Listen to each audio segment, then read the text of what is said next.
வணக்கம் நேயர்களே. இன்னைக்கு நம்ம என்ன பார்க்க போறோம்னா விஷ்ணுமாயா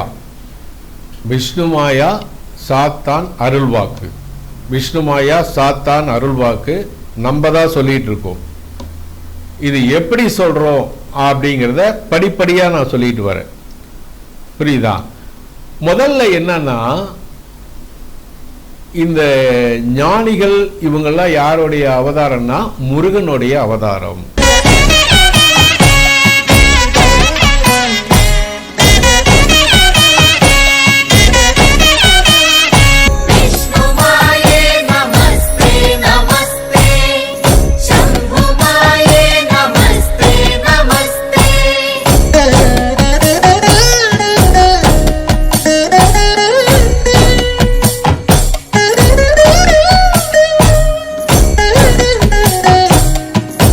விஷ்ணுமாயா சாத்தான் அருள்வாக்குங்கிறது ஒரு டிவைன் பவர் அது நமக்கு கிடைச்சது. இது எப்படின்னா, நீ அமெரிக்காவில் இருந்தாலும் சரி, சிங்கப்பூர்ல இருந்தாலும் சரி, சென்னையில இருந்தாலும் சரி, எங்கே இருந்தாலும் உங்களை பத்தி கரெக்டா சொல்லிடுவோம். உங்க குலதெய்வத்தையும் சொல்லிடுவோம். இங்க இருந்தபடியே சொல்லுவோம். போன்லயே கேட்டா போதும். இங்க இருந்தபடியே குலதெய்வத்தை பத்தி சொல்லுவோம். வீட்டு வாசல் சொல்லிடுவோம். புரியுதா? நீ என்ன கஷ்டத்துல இருக்குன்னு சொல்லிடுவோம். புரியுதா? அதுக்கு உன் வீட்டுக்கு பக்கத்தால என்ன கோயில் இருக்குன்னு சொல்லிடுவோம். இதுதான் இதனுடைய பவரே. இது ஒரு டிவைன் பவர். அது இறைவனால் கொடுக்கப்பட்டது. நல்ல விஷயங்களுக்கு மட்டும்தான் யூஸ் பண்ணுவோம். இப்ப திருச்சியில இருந்து கூட ஒருத்தன் கேட்டான், வசியம் பண்ணி தரியா? அது 1 கோடி ரூபாய் கொடுத்தாலும் நான் பண்ண மாட்டேன். ஏன்னா நம்மளும் குழந்தைகள்லாம் வச்சிருக்கோம். 1 கோடி ரூபாய் கொடுத்தாலும் நான் பண்ண மாட்டேன்னு சொல்லிட்டேன். குடும்பத்தில் ஏற்படுற பிரச்சனைகள் அதே மாதிரி வந்து கோயில் பரிகாரம் தான் சொல்லுவோம். அதுல கிளியர் ஆகலன்னா தான் அடுத்தது நம்ம பக்கம் வரணும். சரியா? இப்ப நம்ம ஆரம்பத்திலேருந்தே போலாம். திருவண்ணாமலை சேஷாத்திரி மகரிஷி தெரியும், ரமண மகரிஷி தெரியும் இல்லையா? ஞானம் பெற்றவர்கள், அதீத ஞானம். சேஷாத்திரி மகரிஷி பாத்தீங்கன்னா, இது ரமண மகரிஷி பாத்தீங்கன்னா குரங்குகளுக்கெல்லாம் உபதேசம் பண்ணவர். அந்த ஞானம் எப்படி? நான்கிற ஒரு அகங்காரத்தை விட்டு, மனுஷனுடைய தொல்லைக்கே ரொம்ப ஆசையே அதுதான். சாமியார்லாம் நீங்க பார்க்கணும் ஆசையே இல்லை, தேவையும் இல்லை. ஏன்னா ஆசைதான் அழிவுக்கே காரணம். ஆசை வர வர துன்பம் வருது, துன்பம் வர வர பொறாமை வருது, பொறாமை வந்தா போட்டி வருது, போட்டி வந்தா அழிவு வருது. இவனுக்கு அவன் செய்வன வைப்பான், அவனுக்கு இவன் செய்வன வைப்பான். புரியுதா? இவனுக்கு அவன் மந்திரம் பண்ணுவான், அவனுக்கு இவன் மந்திரம் பண்ணுவான். பொறாமையினால ஏற்படுறதுதான். புரியுதா? ஏன்னா வினைன்னு ஒண்ணு வந்தா எதிர்வினைன்னு ஒண்ணு இருக்கு. ஒருத்த வச்சுட்டாலும் அப்புறம் எடுத்தாலும் ஆகணும். முள்ளாலதான் எடுக்க முடியும். புரியுதா? அதனால அது இல்லாம தன்னிறைவோடு சும்மா இரு சுரபூபதியே அருணகிரி. அதுவே சும்மாவே இருந்தா எந்த பிரச்சனையும் கிடையாது. இறை சிந்தனையிலே இருந்தீங்கன்னா எதுவுமே உங்களை அண்டாது. எங்கெல்லாம் பார்க்கணும் அவசியமும் இல்லை.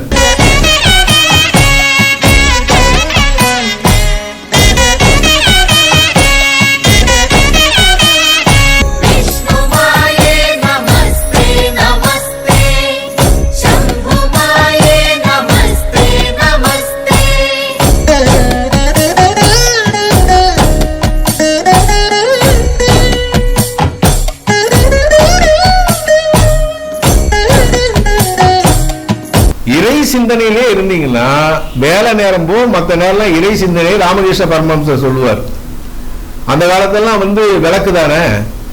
இந்த ரோமம் தெரிய ஆரம்பிக்க இருட்டுல ரோமம், இந்த கை ரோமம் தெரியலன்னா பகவான் பஜனையில ஈடுபடணும். அதெல்லாம் அந்த காலம். இந்த காலத்துல செல்போன் வந்து இதாயிடுச்சு. சரி, ஓகே. ரமணர் அப்படி வந்தார், குரு உபதேசம். அவருக்கு யாரும் குரு கிடையாது.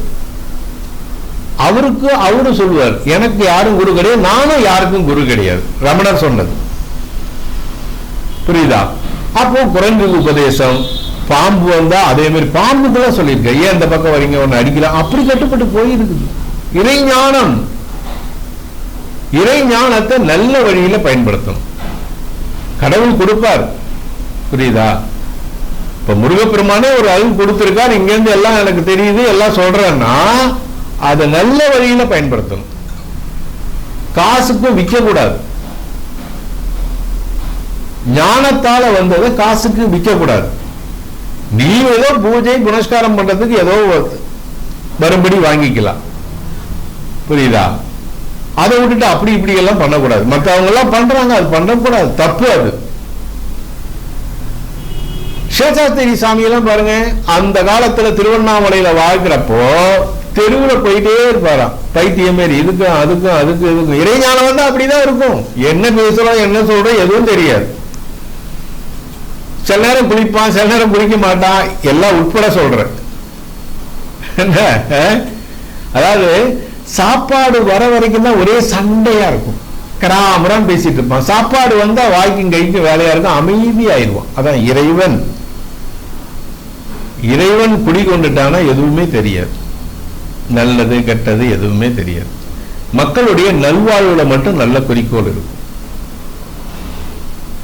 புரியுதா? ஒரு 100 பேரை வாழ வைக்கணும், ஒரு 200 பேரை வாழ வைக்கணும் அப்படிங்கிற ஒரு நல்ல குறிக்கோள் இருக்கும். இறை சிந்தனை வந்த பிறகு அப்படி இருந்தா அவன் மேல மேல வளர்ச்சி அடைஞ்சிட்டே இருப்பான். எந்த சாமியாரா கூட இருக்கட்டும், மேல மேல வளர்ச்சி அடைஞ்சிட்டே இருப்பான்.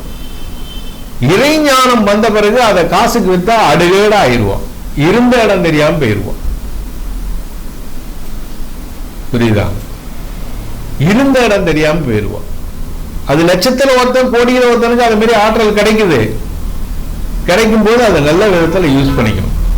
சேஷாத்திரி சொன்ன இல்லையா, அப்படி இப்படி அப்படி இப்படி போயிட்டே இருப்பார் திருவண்ணாமலையில.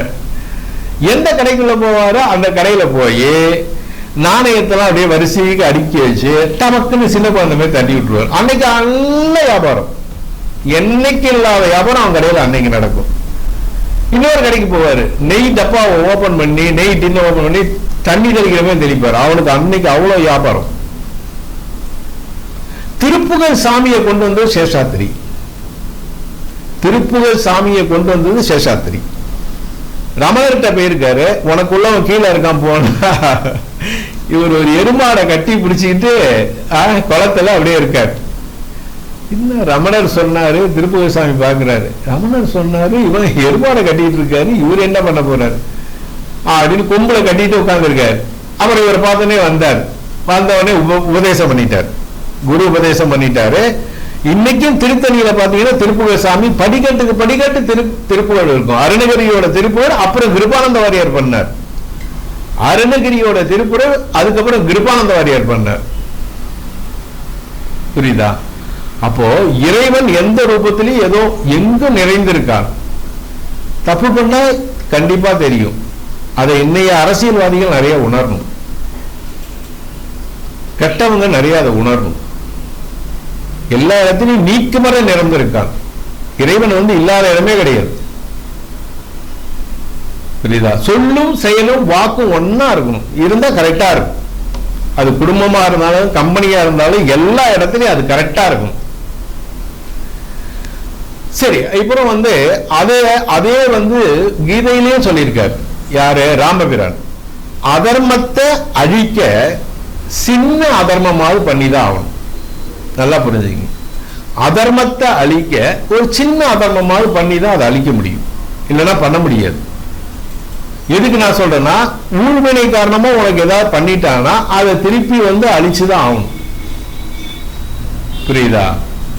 இந்த செய்வினை அப்படி வச்சிருக்கான் பத்தியா, அவனுக்குலாம் இந்த இடத்துல வலி இருந்துட்டே இருக்கு, கழுத்துல. ஏன் வலிக்குது, எங்க வலிக்குது எதுக்கு தெரியாது. டாக்டர்கிட்ட போனா ஒண்ணும் இல்லம்பா, ஆனா இந்த இடத்துல வலிக்குது, புரியுதா? ஏன்னா அவனை செயல்பட விடாம தடுத்து நிறுத்தும், புரியுதா? அது வந்து அதுக்குன்னு சில வியாபாரிகள் என்ன செய்யறான், அதை பயன்படுத்தி 50,000 கொடு, ₹1,00,000 கொடு, அவ்வளவுதான் வாங்குவோம். உனக்கு என்ன பூஜை செலவோ அதை நீ பண்ணி அந்த பரிகாரத்தை நிவர்த்தி பண்ணி அந்த ஜனங்கள்கிட்ட பேர் எடுக்கணும். ₹1 சம்பாதிக்க ஜனங்க ரொம்ப கஷ்டப்படுறாங்க இல்லையா?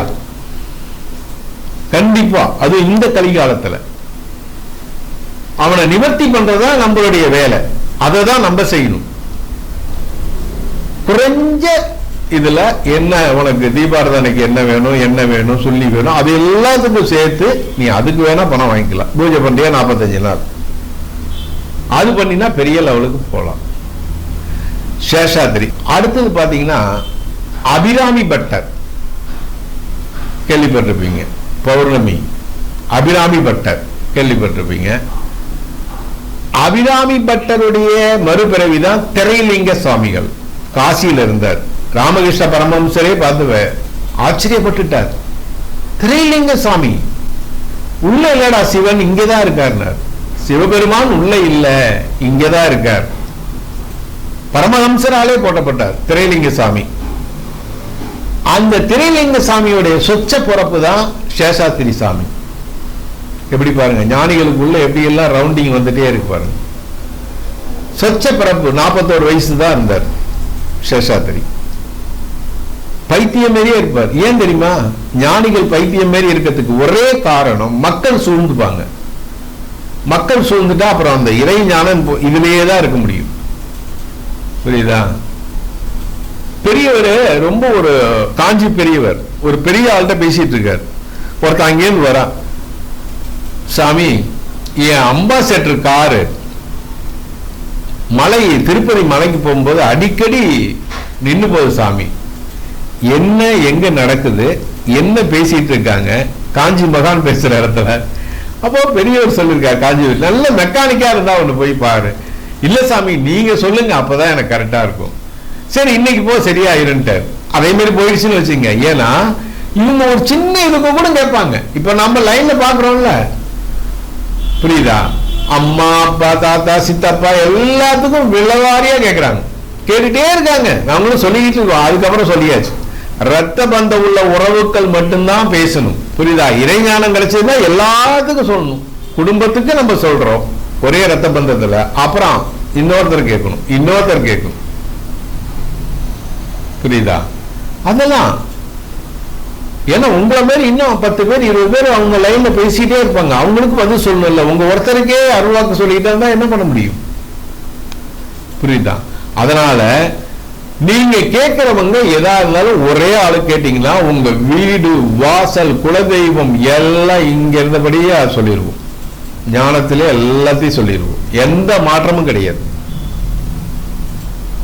குலதெய்வம் வாசல், நீ என்ன பிரச்சனையில இருக்க, புரியுதா? போன்லயே சொல்லிடலாம். நீ நேரில் வரணும் தேவையில்லை, போன்லயே சொல்லிடலாம். இல்ல நீ கோயம்புத்தூர் வரணும்னா சுவாமிஜி வந்து கோயம்புத்தூர்ல பார்க்கலாம்.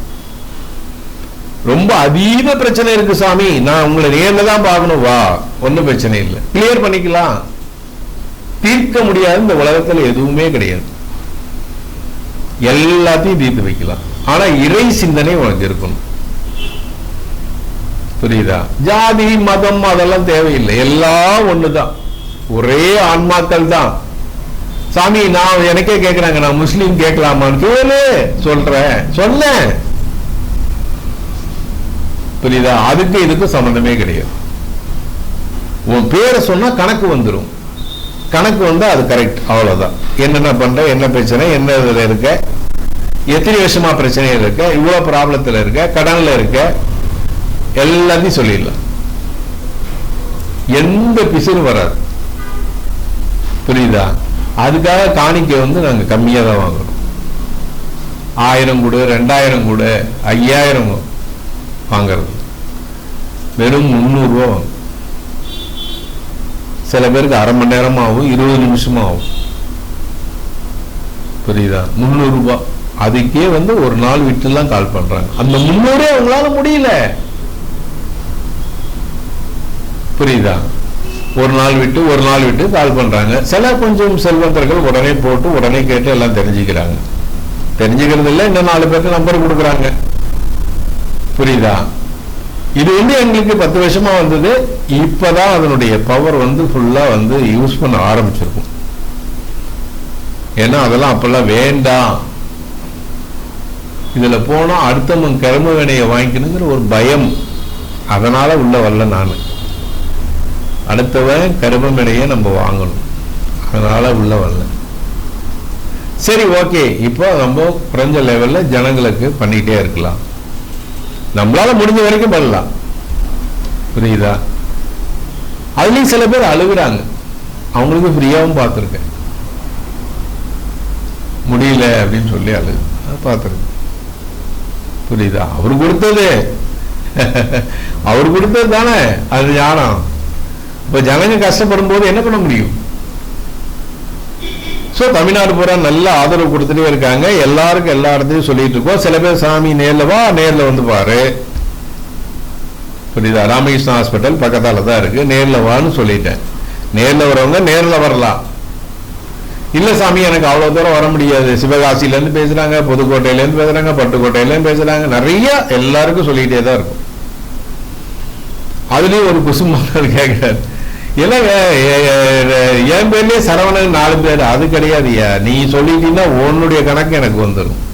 எப்படி கேட்கிறாரு பாருங்க, எப்படி நீங்க சொல்றீங்க? நீ உட்கார், நீ சொல்லு, நான் சொல்றேன். ஆமாம் சாமி, ஆமாம். புரியுதா? தர்மம், சத்தியம், நியாயம் எங்க இருக்கோ அங்க இறைவன் கண்டிப்பா இருப்பார்.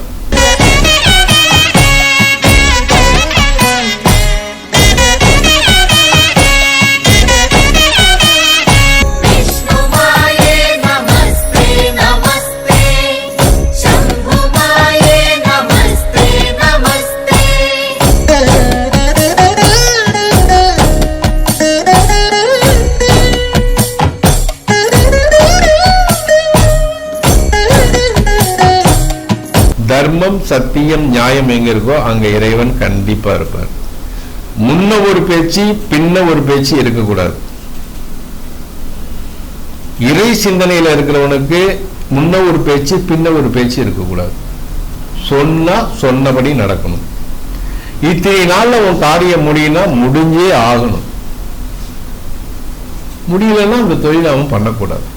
அவனுக்கு ஞானம் இல்லை, இறை ஞானம் இல்லை, இறை சக்தி இல்லைன்னு அர்த்தம். இல்ல நான் நீ பண்ணது தப்பு உங்க மேலேயே பழிய போட்டான்னா அவன்கிட்ட சக்தி இல்லைன்னு அர்த்தம். உண்மையான சக்தி உள்ளவன் கரெக்டா சொல்லிடுவான், இத்தனை நாள் இத்தனை நேரம் இந்த மணிக்கு கிளியர் ஆயிரும். இது வரையும் ஒரு 5-6 பேருக்கு நானும் கிளியர் பண்ணியிருக்கேன். அவங்க போன்ல பேசிட்டு தான் இருக்காங்க. அது கொஞ்சம் காம்ப்ளிகேட்டடா பிரச்சனை, அது எல்லாத்தையும் உங்களுக்கு சொல்ல முடியாது, கிளியர் பண்ணியிருக்கும். சரியாவா? சிலது 15 நாள் ஆயிரும், சிலது 30 நாள், சிலது 45 நாள் ஆயிரும். புரியுதா? அதனால குடும்பத்துல எல்லாமே வரும். கஷ்டங்கிறது இயற்கை தான். அது இந்த கலிகாலத்துல ரொம்ப மோசமா இருக்கும். அண்ணன் தம்பி சண்டை வரும், கடன் பிரச்சனை வரும். ஒரு கடனை வாங்க இன்னொரு கடன், இன்னொரு கடனை வாங்க இன்னொரு கடன், இப்படியே கடன்காரனாவே ஆயிட்டே இருப்பான். புரியுதா? சில பேர் பாத்தீங்கன்னா லைன்ல நம்மளே சொல்றோம் குடி, அது நம்மளால திருத்த முடியாது. குடிக்கு அடிமையாயிட்டாலும் எங்களால ஒண்ணுமே பண்ண முடியாது. சில சாமியார் சொல்லுவாங்க அதெல்லாம் ஒண்ணும் பண்ண முடியாது. புரியுதா?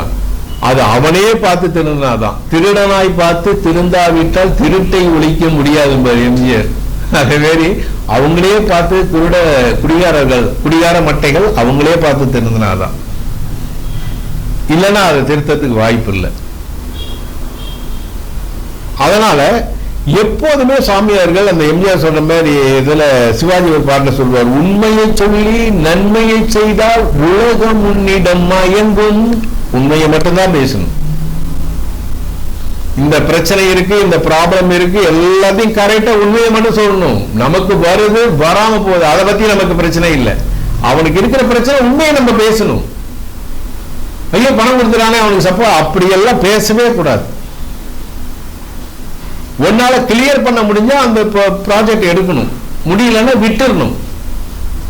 நிறைய நமக்கே கம்ப்ளைண்ட் வருது, பண்றாங்க சரியா வரமாட்டேங்குது, நிறைய கம்ப்ளைண்ட் சொல்றாங்க, நிறைய பேர்ட்ட கொடுத்துருக்கோம் அப்படின்னு. நான் தான் சொன்னேன், இங்க உட்காந்தே உன் இடத்த சொல்றல, உன் இடம், உன்னுடைய வாசல், உன்னுடைய குலதெய்வம் வரைக்கும் சொல்றல, போதுமா அப்படின்னு. போதுமா அப்படின்னு. ஆமா சாமி, ஆமா சாமி, கரெக்டா? அந்த இறை ஞானம் உள்ளவங்களுக்கு எல்லாமே தெரியும், எல்லாமே தெரியும். தெரியாத எதுவுமே கிடையாது.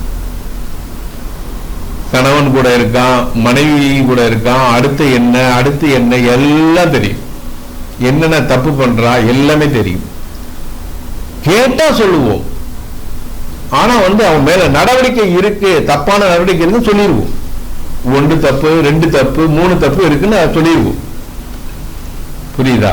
அது மாதிரி குழந்தைங்களும் அப்படிதான். பிரில்லியன்ட்னா பிரில்லியன்ட், இவன் மந்தம்னா மந்தம், இது வரலையும் நம்ம சொல்லிக்கிட்டே தான் இருக்கும். ஆமா ஆமா ஆமா, அதுதான் வருது பதில். புரியுதா? உங்களுக்கு இந்த பிரச்சனை, அதாவது கணவன் மனைவி பிரச்சனை இருந்தாலும் சரி, கோர்ட்டு டைவர்ஸ் இருந்தாலும் சரி, அது உத்தரவு கேட்டுதான் கிளியர் பண்ண முடியுமா அப்படின்னு கேட்டுதான் சொல்ல முடியும். கணவன் மனைவி பிரச்சனை, கோர்ட்டு பிரச்சனை, டைவர்ஸ், குடும்பத்துல நிம்மதி இல்லை. சில பேர் குடும்பத்துல எப்ப பார்த்தாலும் சண்டை வந்துட்டே இருக்கும். இல்ல ஃபர்ஸ்ட் மனைவி போயிருவா, இது ஒரு கேஸ் வந்தது. இப்ப 2வது மனைவி நம்மள்ட்ட பேசிட்டு இருக்காங்க. அவன் டைவர்ஸ் பண்ணி அனுப்பிட்டாங்க, திரும்பியும் அவன் டச்சில் வரா. இப்படி எல்லாம் கலிகாலம்ல பணத்துக்காக என்ன வேணாலும் ஜனங்க பண்ண ஆரம்பிச்சிட்டாங்க. இது தப்பு, இது பாவம், நம்மளை பாதிக்கும். பிற்பகல் செய்யும் முற்பகல் செய்யும் பிற்பகல் பாதிக்கும்னா இப்ப அப்படிதான் நடந்துட்டு இருக்கு. நீங்க என்ன பண்றீங்க, சாவத்துக்குள்ள கண்ணதாஸ் சொன்ன மாதிரி எல்லாத்தையும் அனுபவிச்சுதான் ஆகணும். பாவம் பண்ணா பாவத்தை அனுபவிக்கணும், புண்ணியம் பண்ணா புண்ணியத்தை அனுபவிக்கணும். மண்ட உலகத்துக்குள்ள எல்லாத்தையும் அனுபவிச்சுதான் ஆகணும். அதனால மேக்சிமம் மக்களுக்கு தொந்தரவு கொடுக்காதீங்க, மக்களை பார்த்து பொறாமப்படாதீங்க. பொறாமைதான் பெரிய நெருப்பா எரியுது. இப்ப எங்க பார்த்தாலுமே எல்லா வகையிலும் பொறாமையாகிறோம். பொறாமைன்னா என்ன?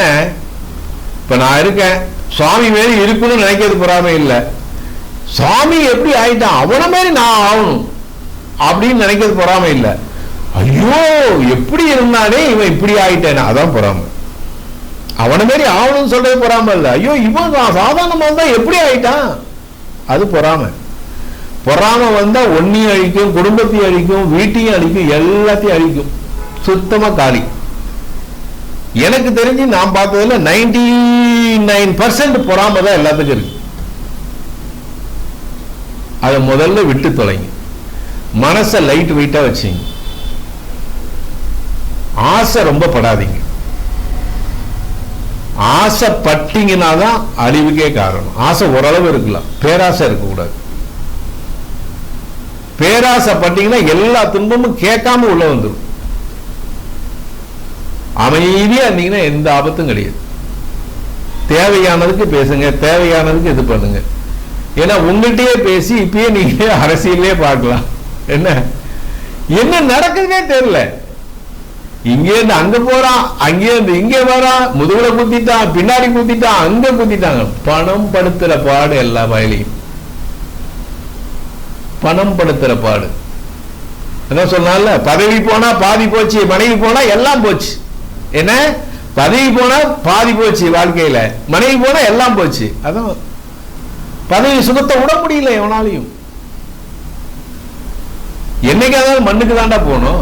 நாளைக்கு எந்திரிப்பியா என்னங்கிறது உனக்கே சந்தேகமா இருக்கு.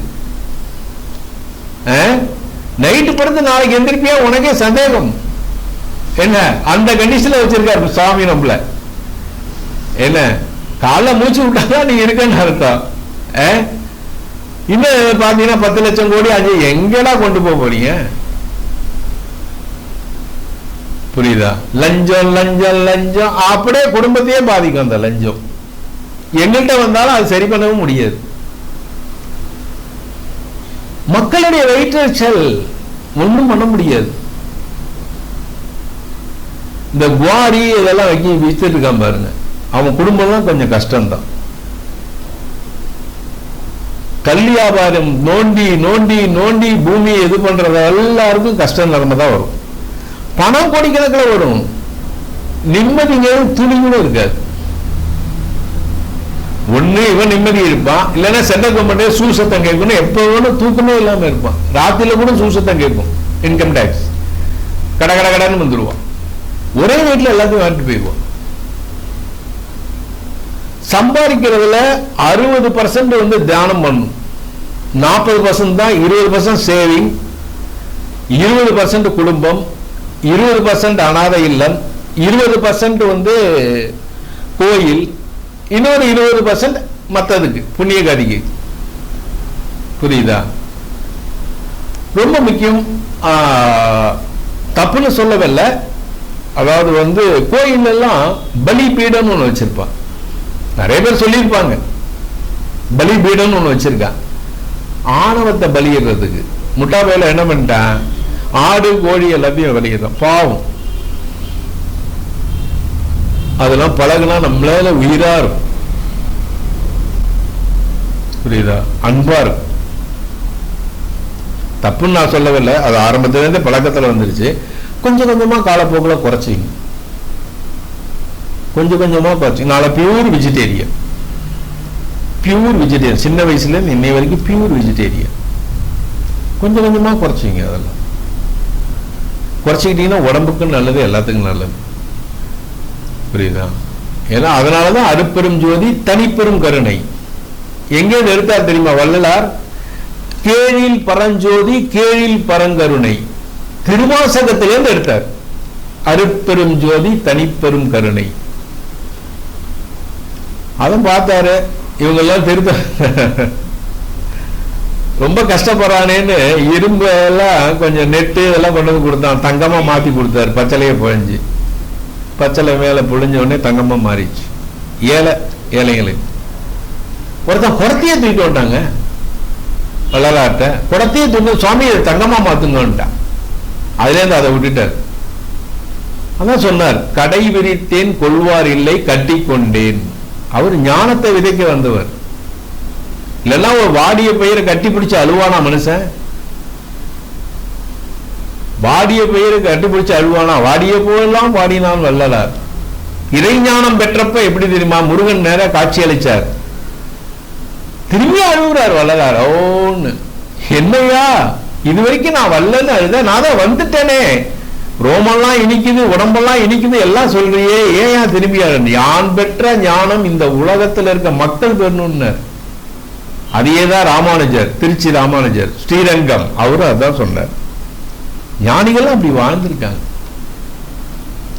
தனக்குன்னு வாழதே கிடையாது. யான் பெற்ற இன்பம் இவ்வுலகம் பெற வேண்டும், அப்படிதான் அந்த ஞானிகள்லாம் இருந்திருக்காங்க. தன்னுடைய ஒரு கொடி, முல்லை கொடி தவணத்துக்கு இடம் இல்லைன்னு பாரிவேந்தன், பாரிவல்லல் தேரை கொண்டு விட்டுட்டாயா.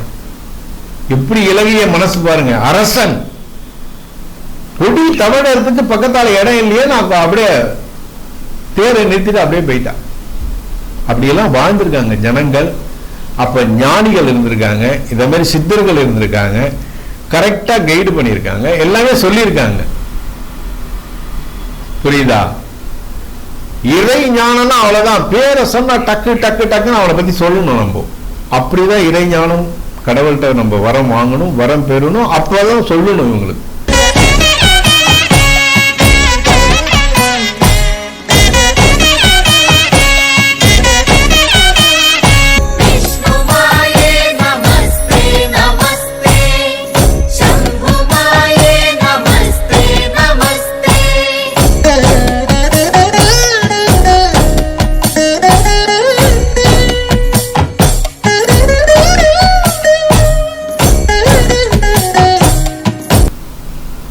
அதுக்கும் கொள்ளையடிக்க கூடாது. உனக்கு என்ன முடியுதோ அதுதான், செலவுக்கு என்ன வேணுமோ அதுதான். அதை போட்டீங்கன்னா பகவான் டெய்லி படியா வந்துட்டே இருப்பார். கொள்ளையடிச்சுன்னா 2 வருஷம் 3 வருஷம் இருக்கலாம், அப்புறம் அட்ரஸ் எல்லாம் போக வேண்டியதுதான். புரியுதா?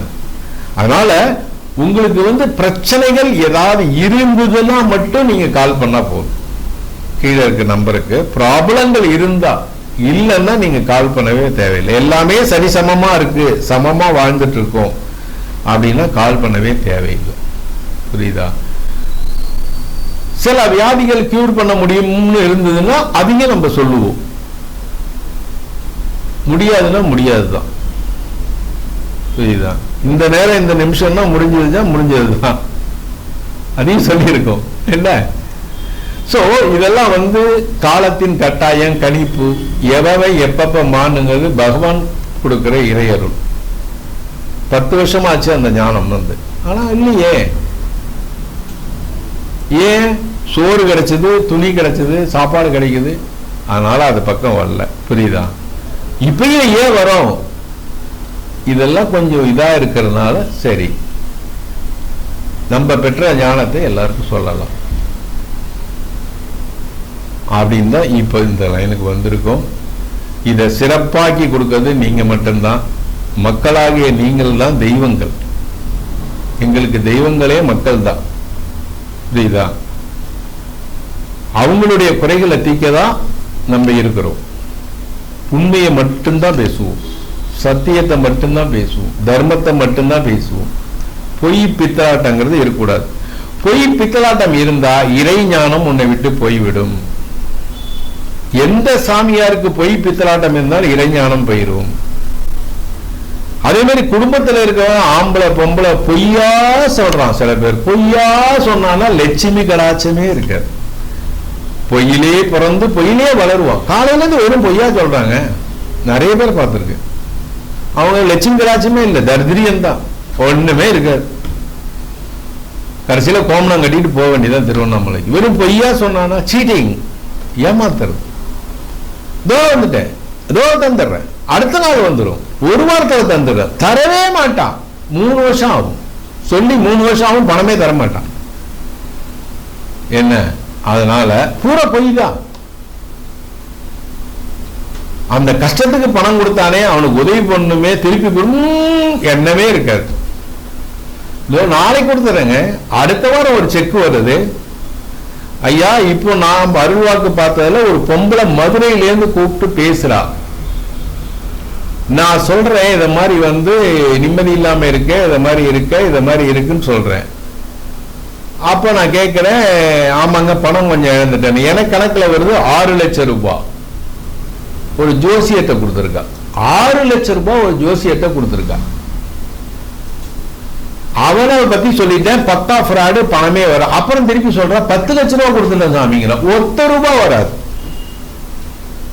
₹1 வராது. எப்படி வரும்? புரியுதா? ஜோசியர்னா என்ன? அப்படியே பெரிய இவரா, இறைஞானம் பெற்றவரா, ஞானியா சம்பாதிச்சு கொடுக்கறதுக்கு? புரியுதா? சொல்றா 10 லட்சம் ரூபாய் கொடுத்துங்க, ₹1 வராது. ஒண்ணும் பண்ண முடியாது. எந்த கோயில்ல பூஜை பண்ணாலும் நடக்காது, நான் பரிகாரம் பண்ணாலும் நடக்காது. அவன் பக்கா 420. கரெக்டா சொல்லிட்டேன். எனக்கு என்ன வந்திருக்கு, எனக்கு வரதான் நான் சொல்ல முடியும். ₹1 கூட வாங்க முடியாது சாமி. என்ன ஒன்னும் பண்ண முடியாது. வைபோன. அதனால ரொம்ப உஷாரா இருக்கணும். புரியுதா? அதே மாதிரி செஞ்சாலும் செய்ய முடியுமான்னு சாமி கிட்ட உத்தரவு வாங்கிட்டு தான் நீங்க பரிகாரம் பண்ணணும். பரிகாரம் பண்ணா உனக்கே தெரியும் எத்தனை நாள்ல முடியுங்கிறது கணக்கு சொல்லுவார். அத்தனை நாள்ல முடிஞ்சுதான்னு கேட்கணும். அந்த ஜனங்க நிம்மதியா இருக்கணும். அவங்க 10 பேர்ட்ட சொல்லணும், சாமி பவர்ஃபுல்லா செய்கிறார் அப்படின்னு. இதுல ஜனங்க தான் எஜமானியர்கள், எஜமானர்கள். அவங்களுக்கு பரிபூர்ண திருப்தி கொடுத்தா நமக்கு ஆளுக்கு மறுபிரிவு இல்லாம போகும். என்ன? தெரிஞ்சோ தெரியாம நிறைய பாவம் பண்றோம். தெரிஞ்சோ தெரியாம நிறைய பாவம் பண்றோம். இந்த மூலியம் புண்ணியத்தை ஏத்துக்கலாம். சாமி நல்லா இருக்கணும், குடும்பம் வாழ்த்துவான்ல, அந்த வாழ்த்தை வாங்கணும். ஐயோ படுவாய் போய் பிடிங்கிட்டானே 2 லட்சம், ஐயோ படுவாய் போய் 3 லட்சம். மண்ணுக்கு போற உடம்புல நல்லது பண்ணிட்டு போ. அதுதான் நாங்க சொல்றது, எல்லா சாமியாருக்கும் சொல்றோம். நல்லது பண்ணிட்டு போங்க. இறைஞானம் கிடைச்சுதா, மக்களுக்கு நல்லது பண்ணு. புரியுதா? சரி, நிறைய இன்னும் பேச வேண்டியது நிறைய இருக்கு, பேசிட்டே இருக்கலாம். சோ உங்களுக்கு கீழே நம்பர் இருக்கு. உங்களுக்கு பிரச்சனை ஏதாவது இருந்தது, சங்கடங்கள் நிறைய இருக்கு, மன நிம்மதி இல்லாம இருக்கு அப்படின்னா மட்டும் கால் பண்ணுங்க. உங்க வீட்டுக்கு பக்கத்தால இருக்க கோயில நாங்க இங்கே சொல்லிடுவோம். அது முருகன் கோயிலா அம்மன் கோயிலா எங்கிறது கரெக்டா சொல்லிடுவோம். நிறைய பேருக்கு சொல்லிட்டு தான் இருக்கு. அந்த இடத்துல போய் பூஜை பண்ணுங்க, அர்ச்சனை பண்ணுங்க. அதுலயும் கேட்கலன்னா தான் அப்புறம் சுவாமியை பார்க்கணும். மேக்சிமம் அதில் 30% 20% கிளியர் ஆகும். எனக்கு தெரியல கிளியர் ஆகும்னு. புரியுதா? அதுமாதிரி குலதெய்வம் முக்கியம், ரொம்ப முக்கியம், ரொம்ப முக்கியம். குலதெய்வம் 6 மாசம் 1 வருஷத்துக்கு ஒரு வாட்டி போகணும். உடற்கூறு தெய்வம் குலதெய்வம், உடற்கூறு தெய்வம் குலதெய்வம், அந்த கோயிலுக்கு கண்டிப்பா நீங்க போகணும். போனாதான் மற்ற சாமியோட அருளே கிடைக்கும். சாமியை அடையணும்னா குருவை அடையணும். குருவை அடைஞ்சாதான் சாமியை அடைய முடியும், பகவானை பார்க்க முடியும். குரு எனக்கு பெரியவர், காஞ்சி பெரியவர். குரு யாரே? காஞ்சி பெரியவர். நேரடியாக தரிசனம் பண்ணியிருக்கேன். 12வது படிக்கும் போது நேரடியாக தரிசனம் பண்ணியிருக்கேன் பெரியவாளை. அதனால குரு ஒருத்தர், ஒவ்வொரு ஆளுக்கும் ஒரு குரு வேணும். குரு உபதேசம் இல்லாம யாரும் வெற்றி பெற முடியாது. புரியுதா? அதனால உடற்கூறு தெய்வம் குலதெய்வம், குலதெய்வத்துக்கு 6 மாசமும் 1 வருஷத்துக்கு ஒரு வாட்டி போவாங்க. தெரியலையா போன் பண்ணி கேளுங்க. குலதெய்வம் ஆண் தெய்வமா பெண், அது வேற எனக்கு செக் பண்றான் ஒருத்தன். நான் சொல்றேன் அந்த பேரை சொல்லுங்கிறான்.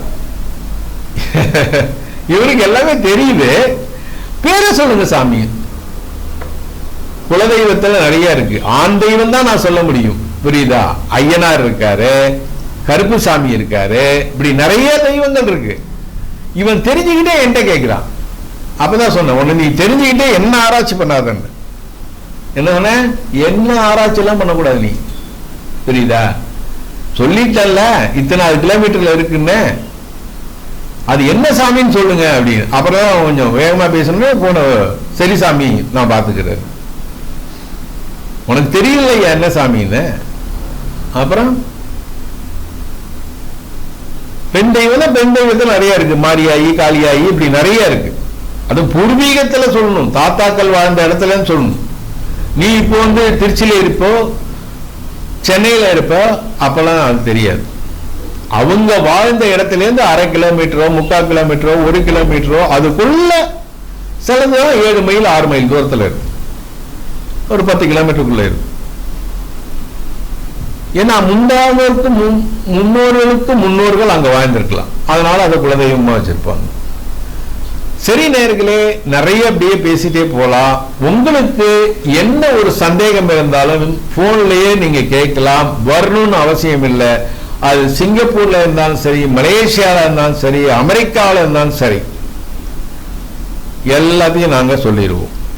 கீழே இருக்க நம்பருக்கு பிரச்சனை இருந்தா மட்டும் திரும்பியும் சொல்லணும். காசு செலவு பண்ண வேண்டாம், பிரச்சனை இருந்தா மட்டும் நீங்க கால் பண்ணா போதும்.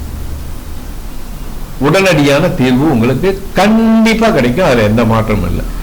நன்றி, வணக்கம்.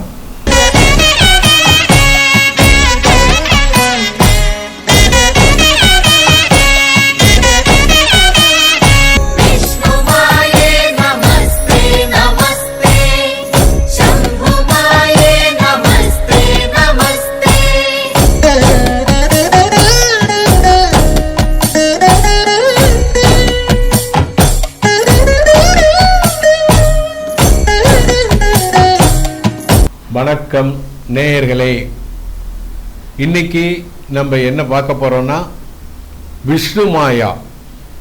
விஷ்ணுமாயா சாத்தான் அருள்வாக்கு. விஷ்ணுமாயா சாத்தான் அருள்வாக்கு நம்ம தான் சொல்லிட்டு இருக்கோம். இது எப்படி சொல்றோம் அப்படிங்கிறத படிப்படியா நான் சொல்லிட்டு வரேன். புரியுதா? முதல்ல என்னன்னா, இந்த ஞானிகள் இவங்கெல்லாம் யாருடைய அவதாரம்னா முருகனுடைய அவதாரம்.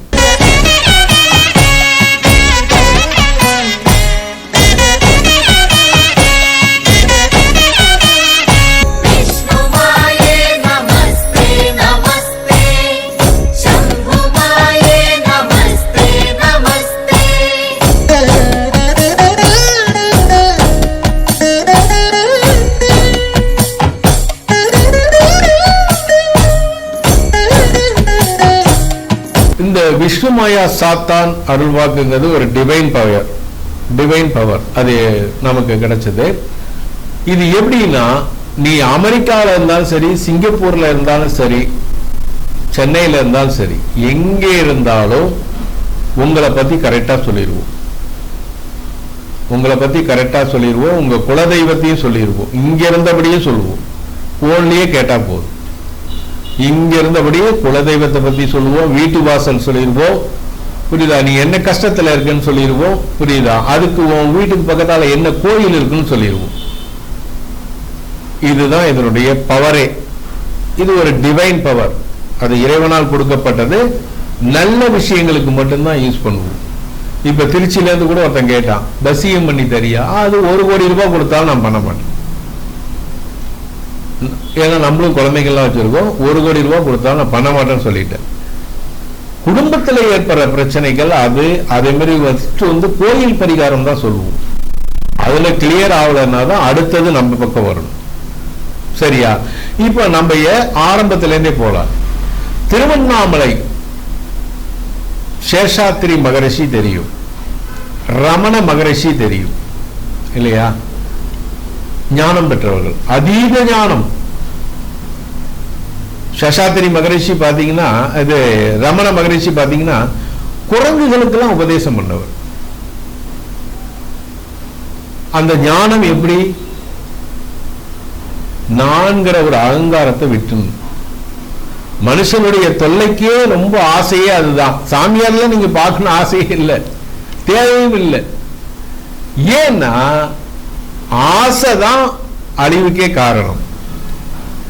ஆசை வர வர துன்பம் வருது, துன்பம் வர வர பொறாமை வருது, பொறாமை வந்தா போட்டி வருது, போட்டி வந்தா அழிவு வருது.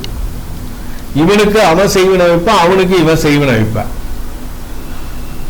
புரியுதா? இவனுக்கு அவன் மந்திரம் பண்ணுவான், அவனுக்கு இவன் மந்திரம் பண்ணுவான். பொறாமையினால ஏற்படுறதுதான். புரியுதா? ஏன்னா வினைன்னு ஒண்ணு வந்தா எதிர்வினைன்னு ஒண்ணு இருக்கு. ஒருத்த வச்சுட்டாலும் அப்புறம் எடுத்தாலும் ஆகணும்.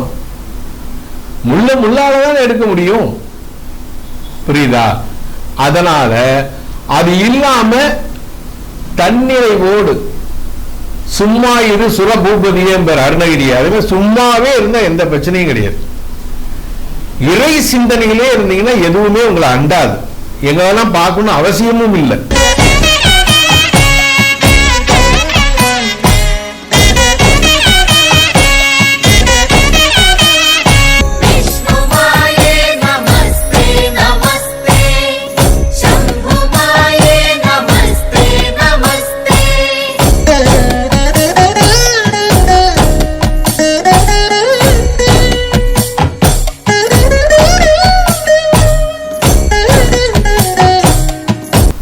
சிந்தனையிலே இருந்தீங்கன்னா வேலை நேரம் போ, மற்ற நேரம் இறை சிந்தனை. ராமகிருஷ்ண பரமஹம்சர் சொல்லுவார், அந்த காலத்தெல்லாம் வந்து விளக்கு தானே, இந்த ரோமம் தெரிய ஆரம்பிக்க இருட்டுல ரோமம், இந்த கை ரோமம் தெரியலன்னா பகவான் பஜனையில ஈடுபடணும்.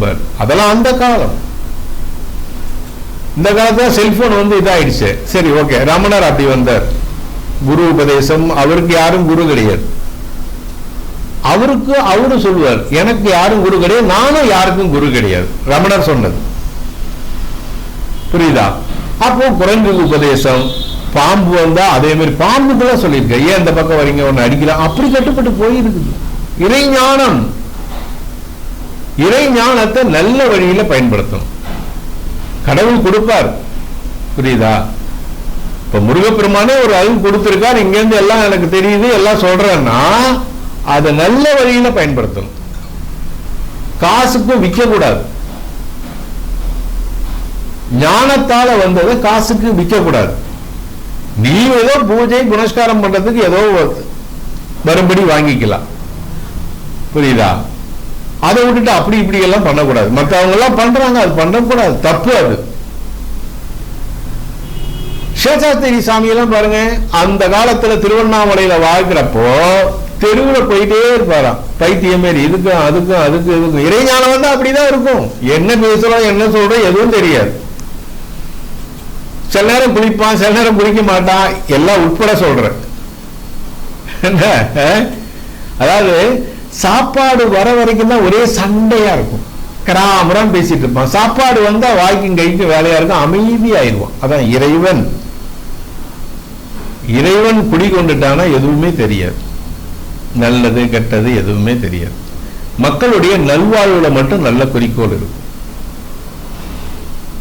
புரியுதா? ஒரு 100 பேரை வாழ வைக்கணும், ஒரு 200 பேரை வாழ வைக்கணும் அப்படிங்கிற ஒரு நல்ல குறிக்கோள் இருக்கும். இறை சிந்தனை வந்த பிறகு அப்படி இருந்தா அவன் மேல மேல வளர்ச்சி அடைஞ்சிட்டே இருப்பான். எந்த சாமியாரா கூட இருக்கட்டும், மேல மேல வளர்ச்சி அடைஞ்சிட்டே இருப்பான். இறை ஞானம் வந்த பிறகு அதை காசுக்கு வித்தா அடுகேடா ஆயிடுவான், இருந்த இடம் தெரியாம போயிடுவான். புரியுதா? இருந்த இடம் தெரியாம போயிடுவான். அது லட்சத்துல ஒருத்தன் கோடியில ஒருத்தனுக்கு அது மாதிரி ஆற்றல் கிடைக்குது. கிடைக்கும் போது அதை நல்ல விதத்துல யூஸ் பண்ணிக்கணும். சேஷாத்திரி சொன்ன இல்லையா, அப்படி இப்படி அப்படி இப்படி போயிட்டே இருப்பார். திருவண்ணாமலையில எந்த கடைக்குள்ள போவாரோ அந்த கடையில போய் நாணயத்தெல்லாம் அப்படியே வரிசைக்கு அடுக்கி வச்சு தமக்குன்னு சின்ன குழந்தை மாதிரி தட்டி விட்டுருவார். அன்னைக்கு நல்ல வியாபாரம், என்னைக்கு இல்லாத வியாபாரம் அவன் கடையில் அன்னைக்கு நடக்கும். இன்னொரு கடைக்கு போவாரு, நெய் டப்பாவை ஓபன் பண்ணி நெய் டின்ன ஓபன் பண்ணி தண்ணி தெளிக்கிற மாதிரி தெளிப்பார். அவனுக்கு அன்னைக்கு அவ்வளவு வியாபாரம். திருப்புகழ் சாமியை கொண்டு வந்தது சேஷாத்திரி. திருப்புகழ் சாமியை கொண்டு வந்தது சேஷாத்திரி. ரமணர்கிட்ட போயிருக்காரு, உனக்குள்ளவன் கீழே இருக்கான் போனா இவர் ஒரு எருமாடை கட்டி பிடிச்சிக்கிட்டு குளத்துல அப்படியே இருக்காரு. இன்னும் ரமணர் சொன்னாரு, திருப்புகழ் சாமி பாக்குறாரு, ரமணர் சொன்னாரு இவன் எருமாடை கட்டிட்டு இருக்காரு, இவர் என்ன பண்ண போறாரு அப்படின்னு கும்பலை கட்டிட்டு உட்கார்ந்து இருக்காரு. அப்புறம் இவர் பார்த்தோன்னே வந்தார். வந்தவனே உபதேசம் பண்ணிட்டார், குரு உபதேசம் பண்ணிட்டாரு.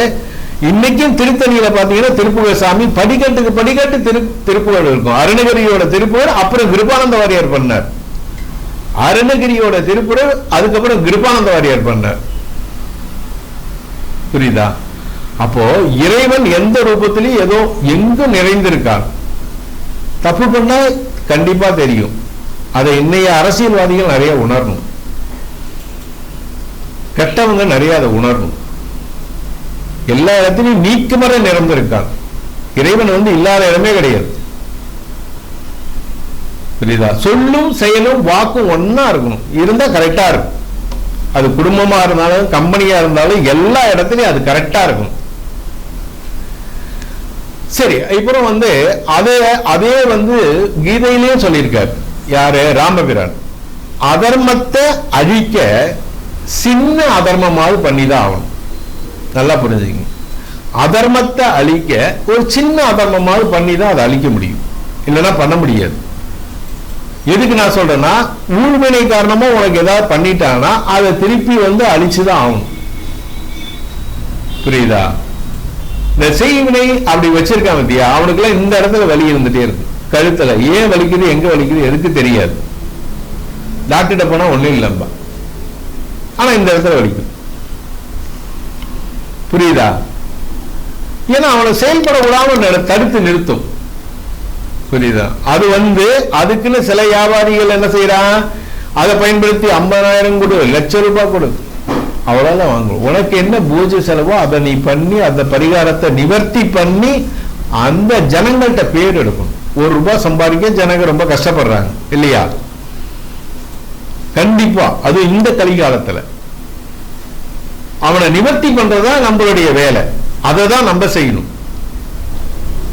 குறைஞ்ச இதுல என்ன உனக்கு தீபாராதனைக்கு என்ன வேணும் சொல்லி வேணும், அது எல்லாத்துக்கும் சேர்த்து நீ அதுக்கு வேணா பணம் வாங்கிக்கலாம். பூஜை பண்றியா 45 நாள், அது பண்ணினா பெரிய லெவலுக்கு போகலாம். சேஷாத்திரி. அடுத்தது பாத்தீங்கன்னா அபிராமி பட்டர் கேள்விப்பட்டிருப்பீங்க. பௌர்ணமி அபிராமி பட்டர் கேள்விப்பட்டிருப்பீங்க. அபிராமி பட்டருடைய மறுபிறவிதான் திரைலிங்க சுவாமிகள். காசியில் இருந்தார். ராமகிருஷ்ண பரமஹம்சரே பார்த்து ஆச்சரியப்பட்டுட்டார். திரைலிங்க சுவாமி உள்ள இல்லடா, சிவன் இங்கதான் இருக்கார். சிவபெருமான் உள்ள இல்ல, இங்கதான் இருக்கார். பரமஹம்சராலே போட்டப்பட்டார் திரைலிங்க சாமி. அந்த திரைலிங்க சாமியுடைய சொச்ச பிறப்பு தான் சேஷாத்திரி சாமி. எப்படி பாருங்க, ஞானிகளுக்குள்ள எப்படி எல்லாம் ரவுண்டிங் வந்துட்டே இருக்கு பாருங்க. சொச்ச பிறப்பு, 41 வயசு தான் இருந்தார் சேஷாத்திரி. பைத்தியம் மாரியே இருப்பார். ஏன் தெரியுமா? ஞானிகள் பைத்தியம் மாரி இருக்கிறதுக்கு ஒரே காரணம், மக்கள் சூழ்ந்துப்பாங்க. மக்கள் சூழ்ந்துட்டா அப்புறம் அந்த இறை ஞானம் இதுலயே தான் இருக்க முடியும். புரியுதா? பெரியவர், ரொம்ப ஒரு காஞ்சி பெரியவர், ஒரு பெரிய ஆள்கிட்ட பேசிட்டு இருக்கார். ஒருத்தன் அங்கேருந்து வரான், சாமி என் அம்பாசடர் காரு திருப்பதி மலைக்கு போகும்போது அடிக்கடி நின்று போகுது சாமி, என்ன எங்க நடக்குது, என்ன பேசிட்டு இருக்காங்க, காஞ்சி மகான் பேசுற இடத்துல. அப்போ பெரியவர் சொல்லிருக்காரு, காஞ்சி நல்ல மெக்கானிக்கா இருந்தா ஒண்ணு போய் பாரு.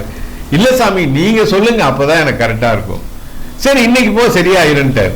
அதே மாதிரி போயிடுச்சுன்னு வச்சுங்க. ஏன்னா இவங்க ஒரு சின்ன இதுக்கு கூட கேட்பாங்க. இப்ப நம்ம லைன்ல பாக்குறோம்ல, புரியுதா, அம்மா அப்பா தாத்தா சித்தப்பா எல்லாத்துக்கும் விளவாரியா கேட்கறாங்க, கேட்டுட்டே இருக்காங்க. நாங்களும் சொல்லிக்கிட்டு இருக்கோம். அதுக்கப்புறம் சொல்லியாச்சு, ரத்த பந்தம் உள்ள உறவுகள் மட்டும்தான் பேசணும். புரியுதா, இறைஞானம் கிடைச்சதுன்னா எல்லாத்துக்கும் சொல்லணும்.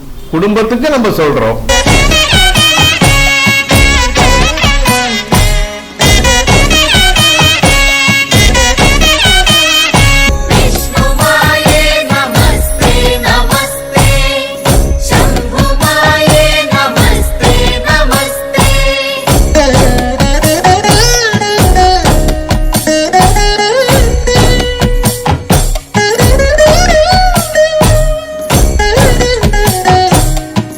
வணக்கம் நேயர்களே, இன்னைக்கு நம்ம என்ன பார்க்க போறோம்னா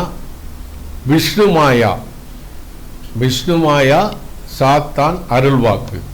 விஷ்ணுமாயா சாத்தான் அருள்வாக்கு நம்ம தான் சொல்லிட்டு இருக்கோம்.